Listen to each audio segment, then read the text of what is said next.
Hello there friends, welcome to part 2 of sets. There are two ways in which a set can be written. One is a roster or tabular form and the second is a set builder form. In the roster or the tabular form, all the elements are listed or written explicitly, separated by commas, and are enclosed within a pair of braces or curly brackets. In the set builder form, the elements of the set are defined generally by a common property or a mathematical relation. Let's say we have a set A which comprises the vowels A, E, I, O and U. In the roster form, we write all the 5 vowels explicitly, and in the second we will use the property that all the members of the set are vowels. So we will say A is equal to X such that X is a vowel of the English alphabet.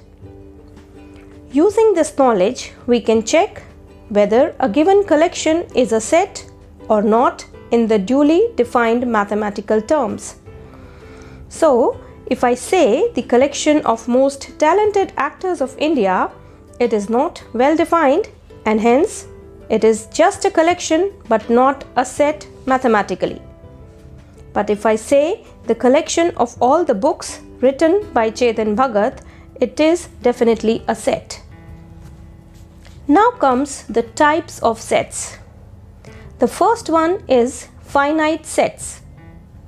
Sets having a countable number of elements in them are called finite sets, like A, the set of all the letters in the English alphabet; B, the set of all the states in India; C, the set of all the days in a week. Next is the infinite sets. We have capital N as the set of all natural numbers, capital W denoting the set of whole numbers, capital Z as the set of integers.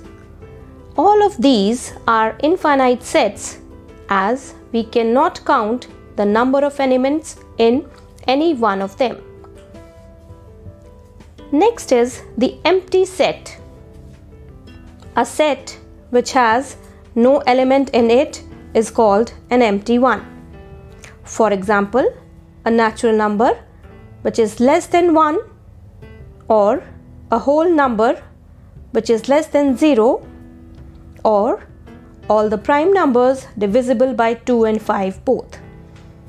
These are some of the examples of different types of sets.